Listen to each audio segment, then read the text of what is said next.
All right, so unlocking the value of your data to improve contact center KPIs.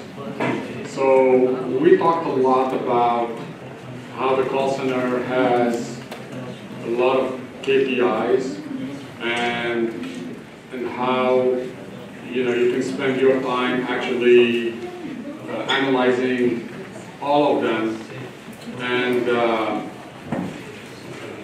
you can go into what we call analysis paralysis. So tu deviens paralysé avec analyser l'information. Donc, so sometimes what I'm going to share with you today is one KPI. So I just want to set the stage here because I've been getting a lot of feedback on the conference. Before we start, I just want to express a few things. So when we were planning to work here and asked to do some of these presentations, we gathered some intelligence on the state of the call center in Algeria. And it's kind of varied, right, from small to advanced to large. And we didn't have time to really get exactly what everybody needs. So we tried to keep it as general as possible with some specific subjects to hopefully get a little bit of interest so that you guys can at least see what we're doing. And also we have different companies here and different organizations. So some that are in the truly service business, some that are in the government business, and some are in the the service business, right? So what happens is we're trying to kind of fit everything, so you might not get what you need from all of this, but hopefully, even though if it doesn't apply exactly to you, maybe you pick up one or two things in the process to help you, hopefully with improving or at least just getting additional knowledge.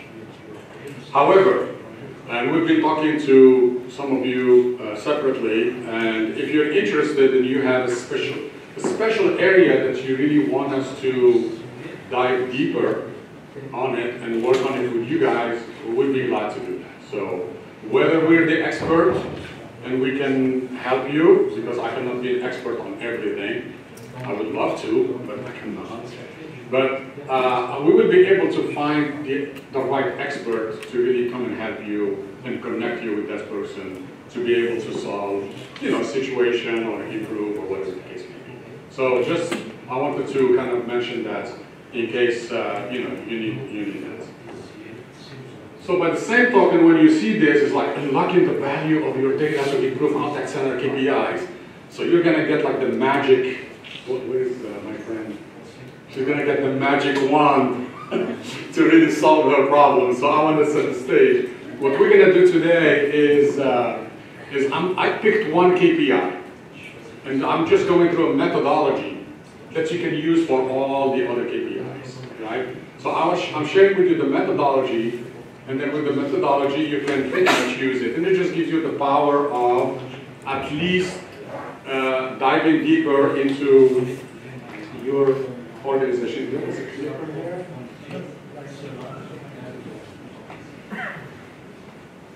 Okay. I didn't close it, it just happened. No, I thought there was like a clicker that you can use it to. Okay, so I'll just, okay, it's okay, I'll just do it the old manual way. Press, So I'm going to just do so I picked a customer satisfaction. So the KPI that I picked is really customer satisfaction. And customer satisfaction is, because we talked a lot, when we were looking at all the presentations, we talked a lot about improving the cost, improving, your process of coaching, and this one is more on kind of one of the KPIs, customer satisfaction, which is huge in the call center. Donc j'ai pris la satisfaction du client comme exemple ici, comme ça vous pouvez voir un peu le coût, on a parlé du coût, on a parlé de coaching, on a parlé de recruiting, and this is here, like one of the KPIs is customer satisfaction. So I'm going to do an overview and then a little bit of statistics, and then I'm going to dive deeper into the customer satisfaction, some of the report that we pull at the agent, product, geography, just some different segmentations, and just to kind of see if it's going to reveal something to me to help me with improving this this KPI or this area of the call center. And then we'll talk a little bit about first call resolution because it's a big one. If you can resolve the call in the first time they call you, that is huge. That's actually a big driver of customer satisfaction. And I'll show you actually how they're correlated. And then also there is a big value in the verbatims is what the customer is telling you. So usually when you're doing a customer satisfaction survey, you ask from a scale of 1 to 5, how satisfied are you with the person you spoke with? And then you put 1, 2, or 3, or 5. So let's say 1 is very dissatisfied and 1 is very satisfied.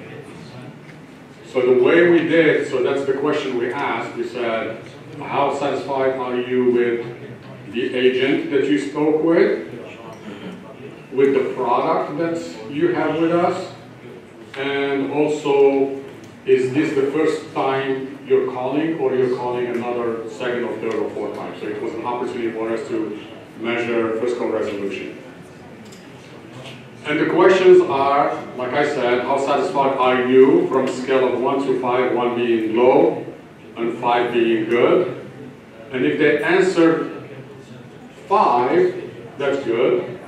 If they answered 4, because 5 was very satisfied, and if they said I was satisfied, then we follow up with a question and say, what could we have done to make you very satisfied? It's very powerful. So not everybody answers that question, but whoever gives you that question, the answers that's gold information. It's a gold mine that you will learn about your process, but what could you have done to make them a 5? The same thing, if someone says, score 0 or 1 or 2, dissatisfied or very dissatisfied, then we follow that with the question is like, what have we done as a company to make you score us very dissatisfied or dissatisfied? And then you get information there why they are very dissatisfied or even dissatisfied. So any of those two, we wanted to find out why. And that's where we got the customers telling us, you did this and this and this and this, blah, blah, blah, blah. So they give you information. We take that information and then we take it from speech and then we change it to text. And then, or if they give it to us in email, then it's already text. Or if they give it to us in SMS or whatever, then it's already text. And then we do the text analytics analysis. There we have a tool that we pull all of that and categorize all the information to be able to at least help us see what the problem is. So a company that we use we call Soundbite. Don't worry about it. And then, so it was a vendor because we didn't want to, one thing that I'm a true believer is you don't want to be measuring your own customer satisfaction. You want to have somebody, a third party doing it. It's just objectivity from an objectivity perspective. If you have someone working for you, even if you tell them, don't worry about it, tell me whatever you want, but you work for me, you're not going to come and tell me. You don't want to put that person in that bad position. They work for you and you ask them to grade you. I don't know how you feel about going to your boss and telling them, you're not good. So, or your product is not good. So I think that puts them in a bad position. So that's why we chose a third party to do that. But it's okay. I mean, that's just one of the view. So like I said, it's aimed to be conducted after the call. And this is right after the call. So usually there are two two ways that you can do this. There are some companies that's right after when they complete the survey, the agent will ask the customer, would you like to take a survey with us? We did that, and actually we find that actually your data becomes very biased. Because if I'm an agent, and I know I had a bad experience, I didn't handle the situation really well, I just forget to ask you if you want to take a survey. Because I know you're not going to score me well. So the agent starts actually telling only the happy customers, sending them to a survey. So what you want to do, you want to have a tool, that's what we want with this vendor, where at the beginning of the call, before the call comes to the agent, you ask the customer, would you like to participate in the survey with us? Press 1, yes, press 2, no. And I'm sure you guys, some of you are doing this, or many of you are doing that. And then they take it. So sometimes also, a person will tell us, yes, I want to take a survey, and then right after the call they forget, they hang up. So some of them, they stay on the line and we take the survey, but some of them will say, yes, I want to take a survey, but for some reason maybe the call was a long one and they forget actually that they said, yes, please, I want to take a survey. Then we'll call them right after that with the IVR. Maybe 2 minutes later or 3 minutes later, we call them right away and say, hey, you told us you want to take a survey and you hung up. Can we conduct that survey? And actually it works pretty well. We have like about 70 to 80% take rate if you do it within the first 5 minutes of the call.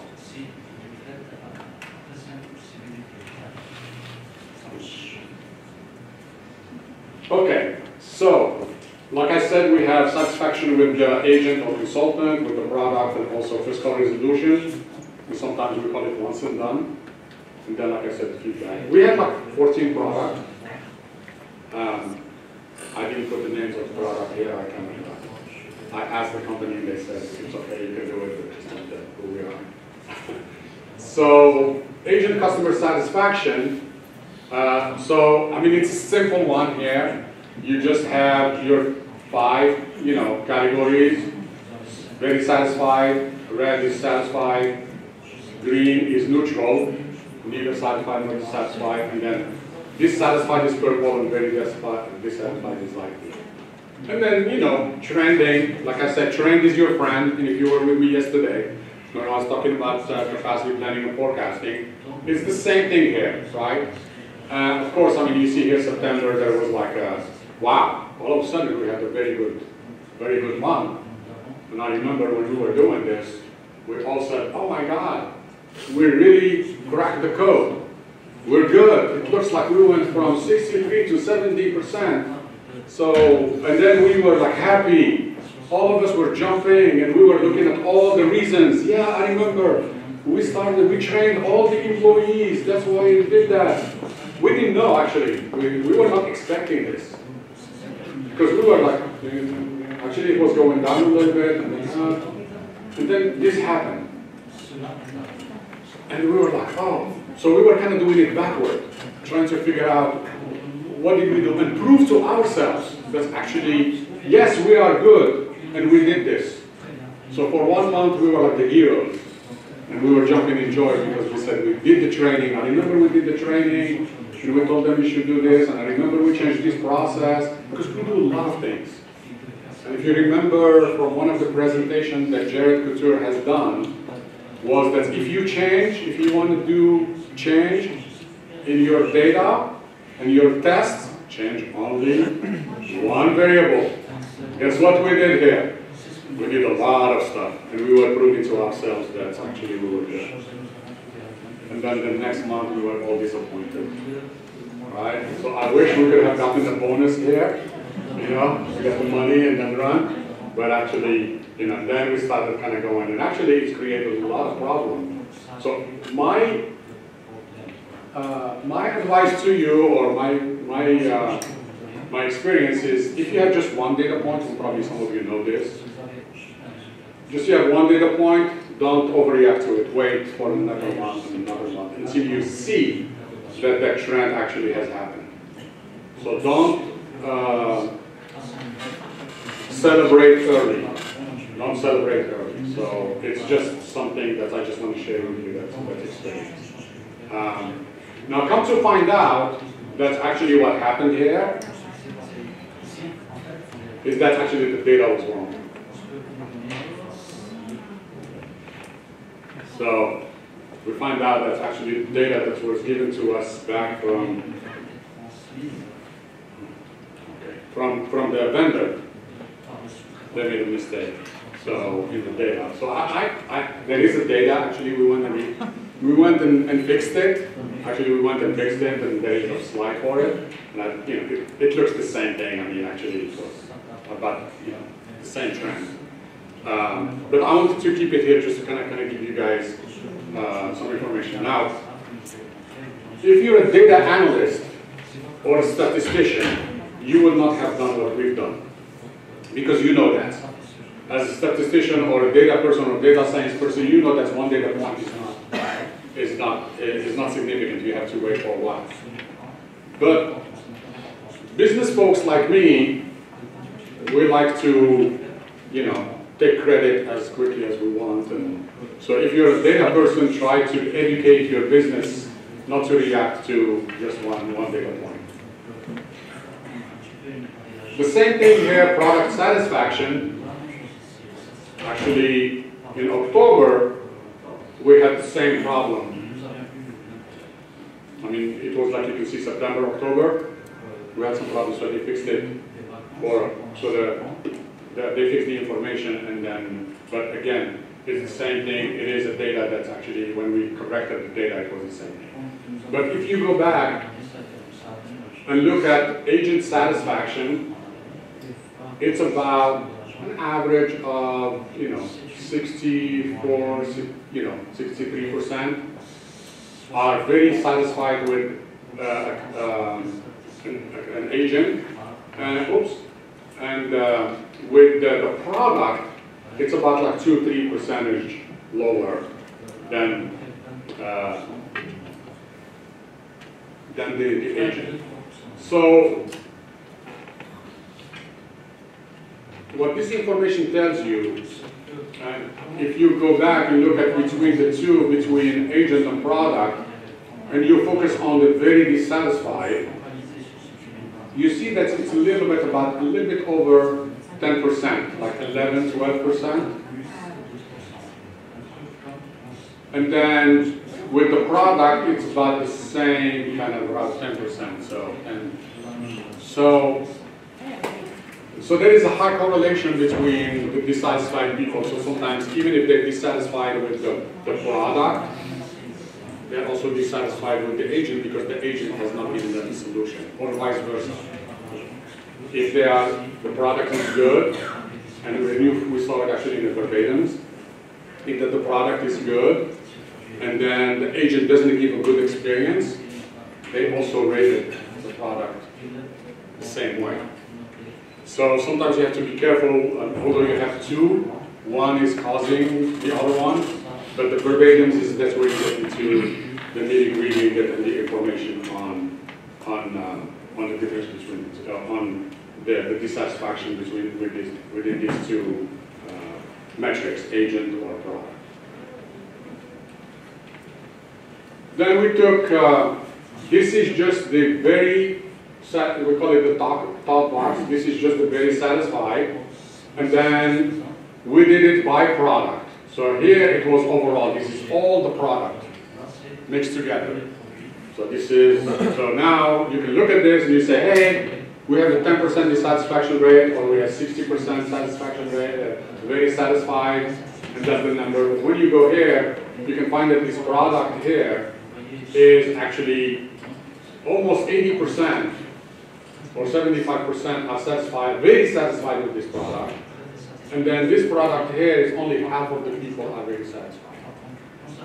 So now you're looking at it again the same way. This is with the agent, and this is with the product. You can see that there's the color, but the products are not the same. So here it's P1, but here like P2 is like number 3 here, P3 is like number 1, 2, 3, 4, 5. So, you know, I could have kind of put them in the same. Maybe I should have put them like in the same location.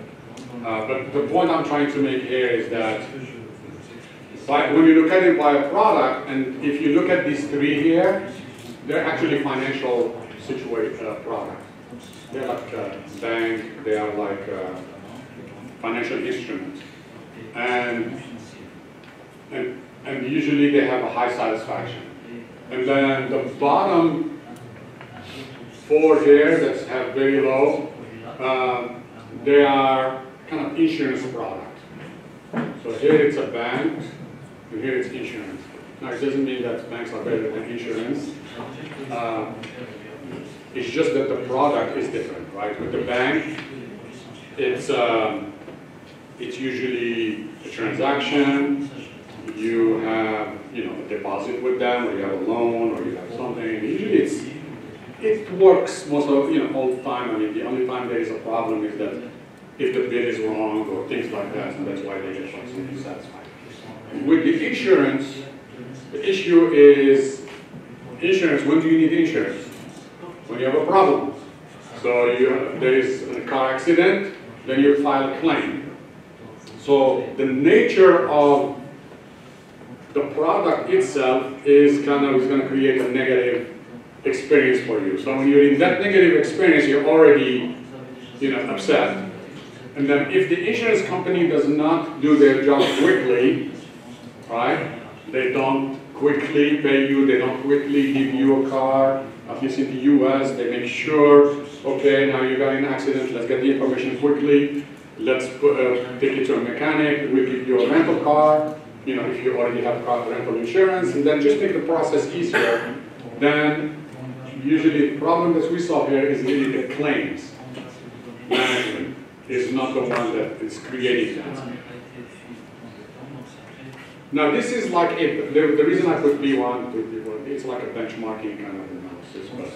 So if you look at, there are some insurance companies that we know in the US that have a better customer satisfaction rate than even the banks. They're called USAA.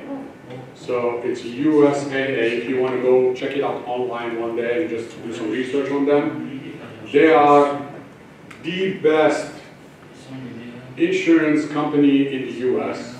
And their customers are, I mean, everybody goes and tries to learn from them. Just like, if you've heard of Zappos, there's a company called Zappos, Z-A-P-P-O-S.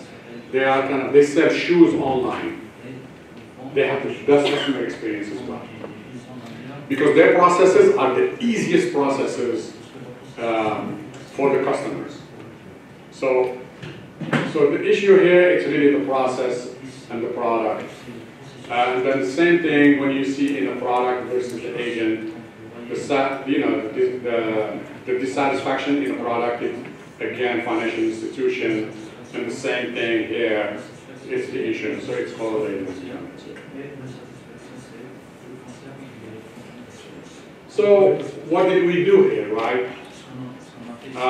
You just go and we got into the information that the customer told us about. We categorized it. I'll show you a little bit later on the slide on that. And we just launched some initiatives within the company to really change this and to increase that. And share that information with the product and told them, hey, these are some issues that you have that you need to fix. That you need to get better.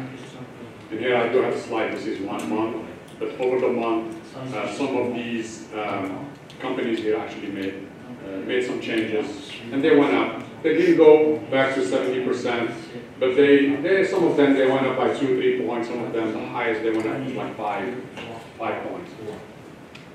And they went up by 5 points, and that probably was the most they could do, just because again it's the nature of the product.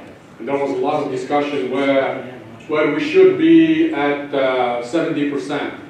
But with the information that we had for them, we're like, well, the maximum you can have it's going to be 55% or 50%, 55%. Because, like I said, the nature of the product itself is negative in nature.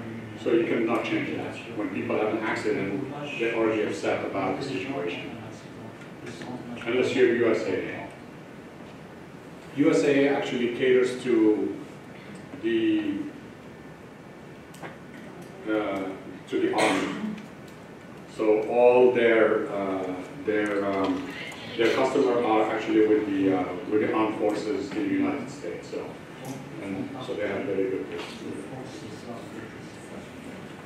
So then actually we had data that actually we knew which state they live in.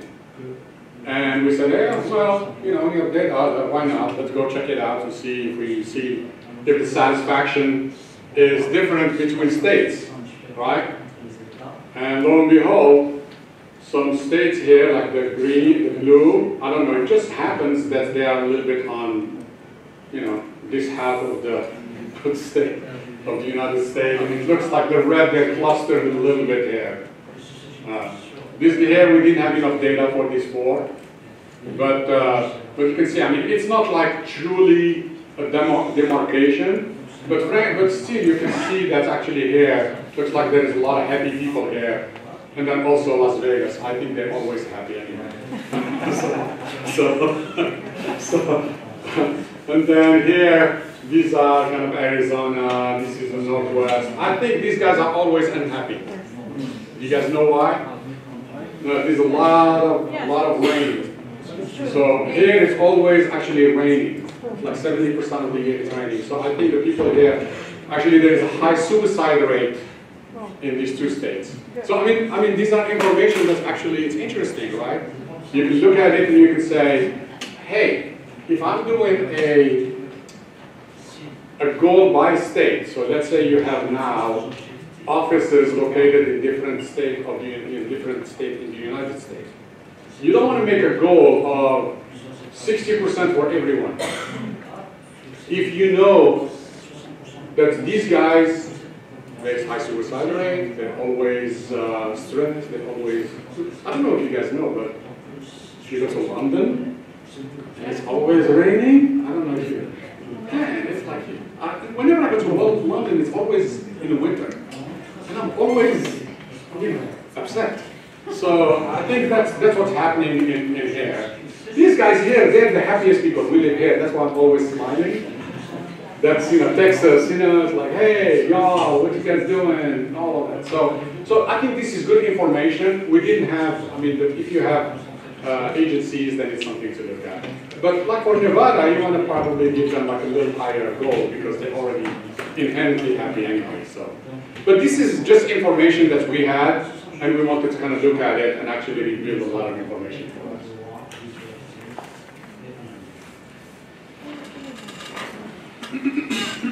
Then we did it by location where we have different centers, right? 9 centers, 9 call centers, and then we look at it by call center to see, okay, we have a 60% or 70%, let's say, I think it was like 65%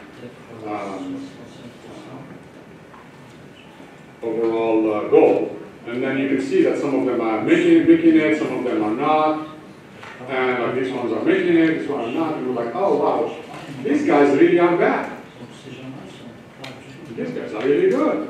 And then you do the same thing here. You can look and say, you have some sites that are doing really well, and some sites that are not doing very well. And then you can see the same thing with fiscal resolution. You have the same thing. So as a manager, what do you do? Hein? Mon chef? C'est ce qui se passe. I'm gonna make a joke. Or you fly there, you go, and you show them this, and you say, look, everybody's doing well, what are you guys doing here? On cherche pas, right? We go and we just tell them, you guys are not good. That's not the way to do it. You do what you say, which is right. So you go and you try to dig in a little further to find out why. Why is that, right? So maybe these guys are doing the product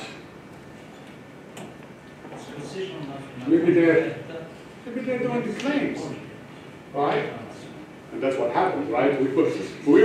So when you start looking at all this information, you start saying, okay, there were some of them inherently, we put only the product actually that were insurance, and some of these guys, they had the financial product.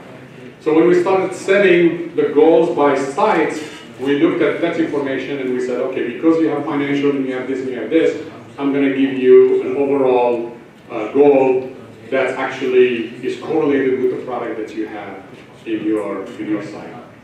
And then this site over here, actually, to your point, if you want to look at what's happening, this was a site actually we had just started in the Philippines, and they have not actually, gotten up to speed. If you're in the business of starting call centers, or you ever started a call center, whether internally or with a vendor, you always have a lot of problems at the beginning. It never goes well. I've never done it well the first time, so maybe I'm not good, but that's the way. All right, so now let's go to first call resolution, and then this is what we did. The question that we asked was, how satisfied are you with the agent? How satisfied are you with the product?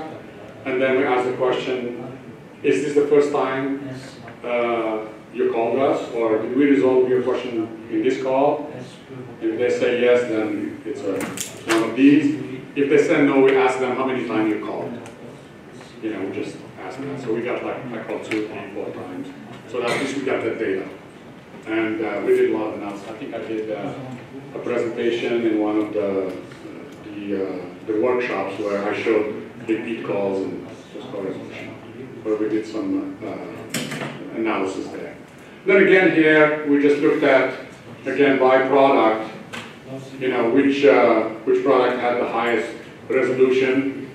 And again, I'll show you a little bit about the correlation that exists between first call resolution and customer satisfaction. And if you go back and look at the other slide, you're going to see that this product, if they have high customer satisfaction rate, they would have a good first resolution, so they are correlated.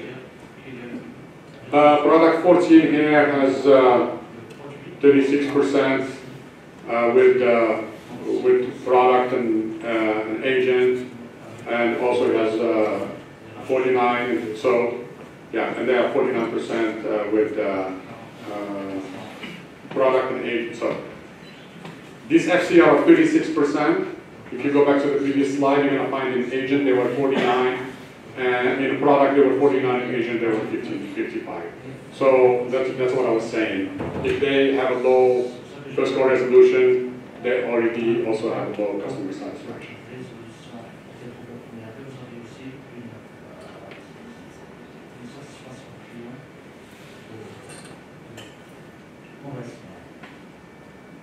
I think I finally got it at the end. I'm sorry, I'm learning. I'm trying to learn slowly.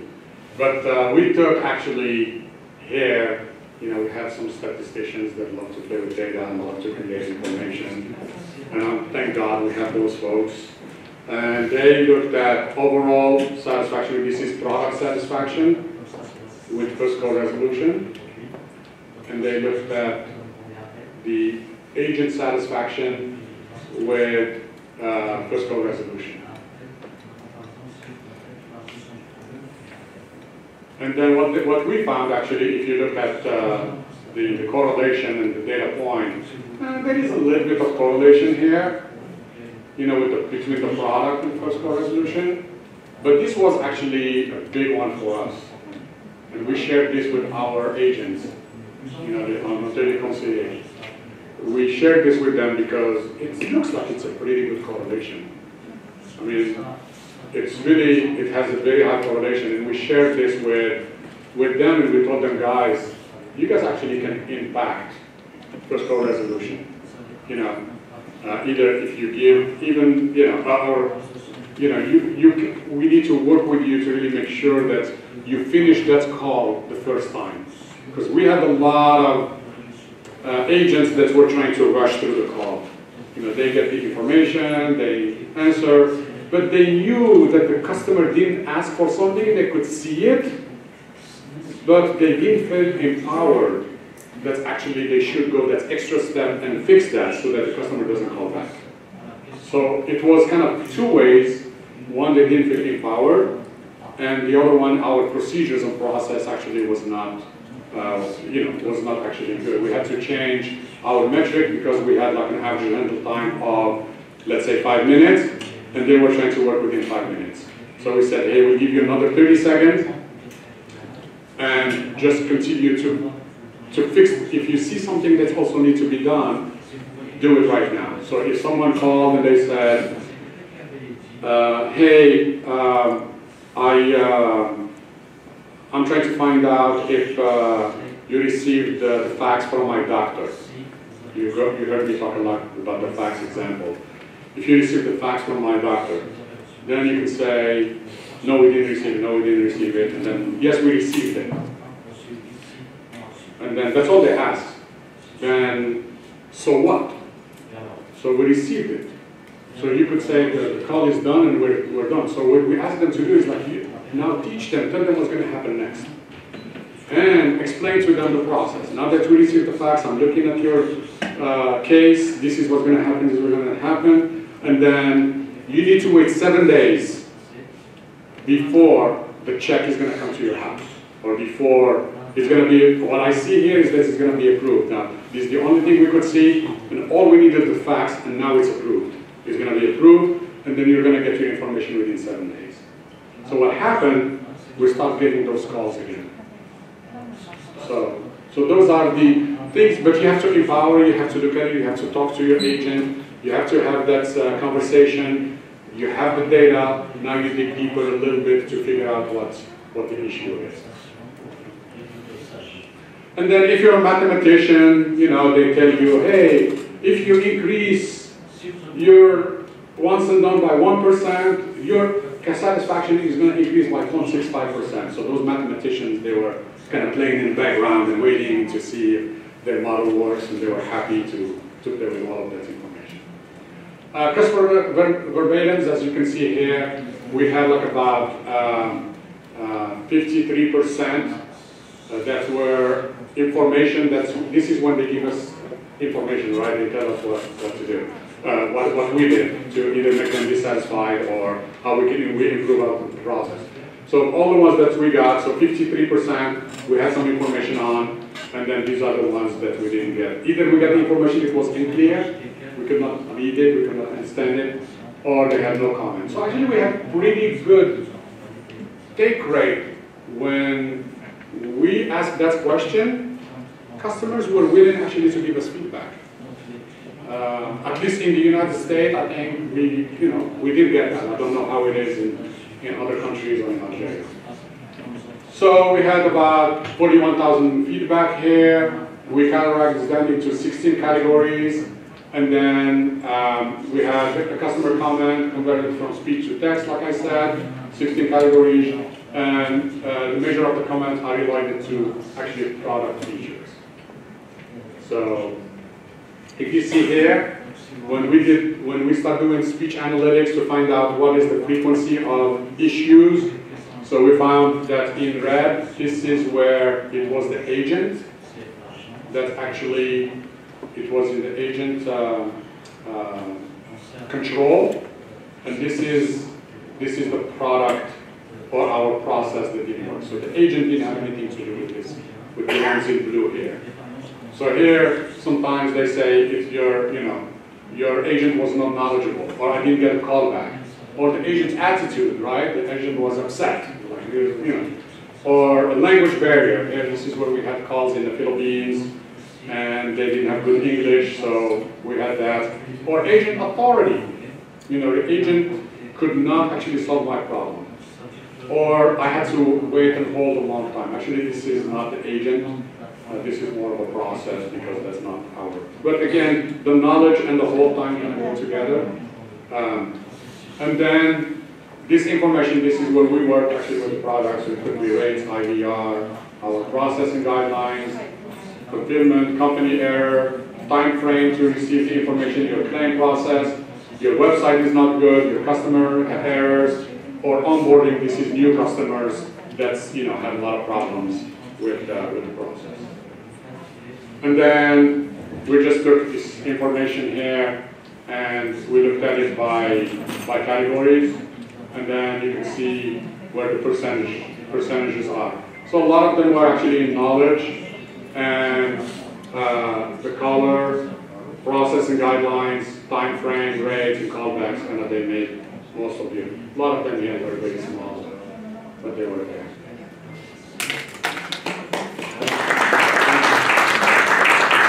So, I mean, the moral of the story is you need to figure out how to get whatever KPI you have and other characteristics that you can play with. So you cannot just, I mean, you can. How satisfied are you with us? You can do that, and you get that one metric. But if you can do, like we said, verbatims, if you can do geography, if you can do product, by site, anything that you can do to segment the information will give you a little bit more insight and information to what you're, what you could be covering as you go forward. So with that, I'll open it up for some questions.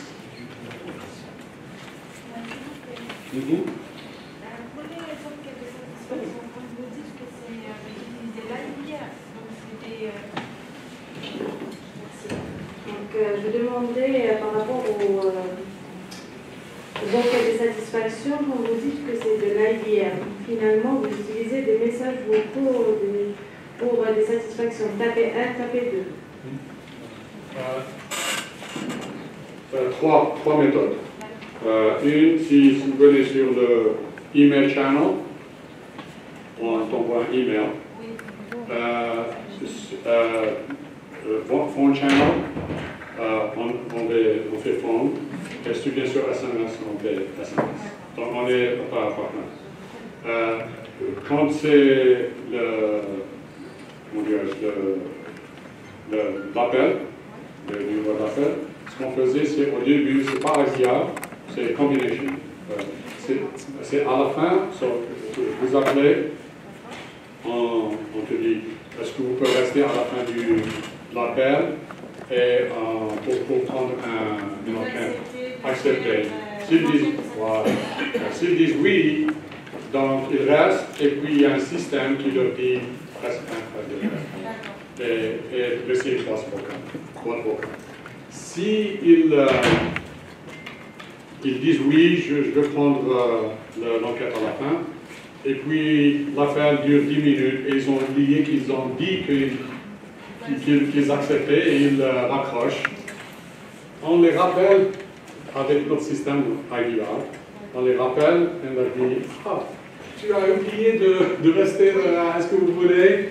Si vous faites ça dans les 5 premières minutes, il y a 80% de chances que vous allez qu'ils vont dire oui. Si vous... 5 premières minutes de l'appel. Après l'appel. S'ils raccrochent sans prendre l'enquête, et ils ont dit qu'ils veulent prendre l'enquête, mais ils ont raccroché, ils n'ont pas resté. Donc, si vous les rappelez dans les 5 premières minutes après l'appel est terminé, vous avez 80% de chances qu'ils disent oui, je vais prendre l'enquête. Si vous attendez plus de 10 minutes, 15 minutes, 24 heures, ça ils ont oublié. Donc il faut les prendre. Parce que le customer satisfaction, c'est très important d'avoir cette information. Le on-timing, s'il vous plaît, excusez-moi. Le on-timing par rapport en temps, c'est quoi la moyenne par rapport aux enquêtes de satisfaction via l'IVR? Est-ce qu'il ne faut pas dépasser par exemple de 3 questions, 4 questions ou bien 3 questions? 3 maximum. Voilà. Moi, je voulais juste les 3. How satisfied are you with... Et puis même la question va être très simple. C'était comme ça. On a scale of 1 to 5, how satisfied are you with our product? 1, 2, 3, 4. On a scale of 1 to 5, how satisfied were you with the agent you just spoke to? So you see how... So don't make it like a speech and da-da-da, rédaction. Très simple, très précis. Is this the first... did we resolve your issue in this call? For yes, press 1, for 2, press no. They press 2, 1, they press 2. How many times did you call us? The whole thing, it took like about a minute to complete. Now when we asked them to give us feedback, you know, when they did 1 or 2 and we said, can you share with us what did we do to really make your situation as good? Then it was their time. They decided to speak for 1 minute or 10 minutes, and we had some people that spoke for 30 minutes. So I was really upset. Said, call me. And they left phone number. We called them. So, you know, I'm really upset with you guys. I need someone to call me. Here's my number. 1, 2, 3, 4, 5, 6, 7. So we called them. Then there were some situations where they did say call me, but we know the customer and who they were, but we know actually we really did a bad job. I mean, we knew it. I mean, yeah, I would have rated us 0, not even a 1. So actually we looked at those from the categories, we looked at all that information, and actually we found the phone number. I mean, we had the phone number, we called the customer and we said, hey, you called us a couple of days ago, and we really, you gave us some feedback and it's not actually good, and we looked at your situation, and actually we found out what the problem was, and this is what we're doing to fix it, and oh, by the way, we're going to send you a gift card for Starbucks or flowers or whatever the case may be, and we call that the recovery team. We had like a group of like 5 people, and that actually we're doing to really get recovery and to really help these customers actually at least make it a little better than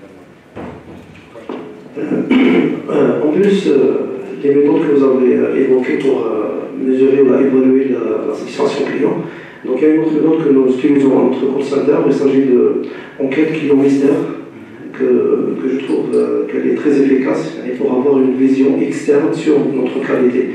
Donc il suffit d'alimenter ces boîtes par les éléments de l'enquête, à savoir la plage d'horaire auquel il faut faire les appels, les sujets. Donc ils font des appels mystères et après la fin de l'enquête, donc nous faisons un retour des clients professionnels, si on peut appeler comme ça. Donc ce retour, InnoServe, donc il y aura une note globale sur l'enquête, sur des différents sujets. Donc nous, on peut savoir le degré de maturité de notre call center et connaître, identifier les écarts et les points, ça veut dire les non-conformités.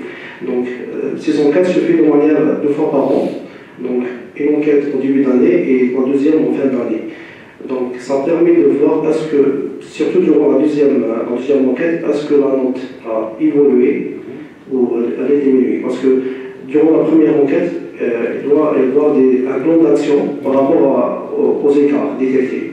Donc nous, par cette méthode, donc par rapport à ça, donc il y aura une amélioration en continu et je trouve que c'est une méthode très efficace.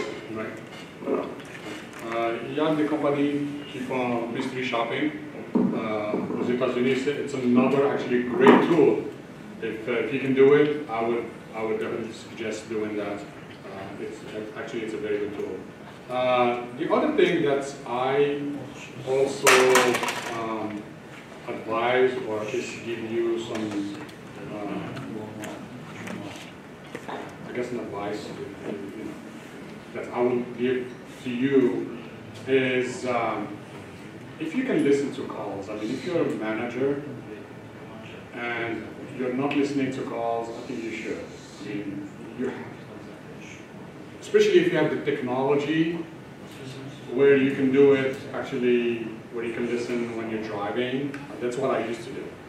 I mean, I was able to, with the technology that we have, I dial a number, and when I was driving home, there's like traffic and everything, so I would dial the number, and they would tell me if you want to get into, you know, the bank queue, you go to the bank queue, the insurance queue, whatever the case may be, and then I would just go in, and then I start listening to what's happening live. Now they don't know I'm listening, and I cannot, even if I speak or do anything, it's like I'm silent, blind, you know, doing that. But it's amazing that you can do that, because actually, so many times I'll be shocked, like, what are they saying? What's going on here? You get so much information that you'll be able to go the next day, especially if you're a leader that actually has the power to change things, that sometimes your employees don't come and tell you, hey, if you just let us click this button here, we're going to solve a lot of problems. And you're human. You have not thought about that. You didn't know that they needed that. And you just say, why didn't they click?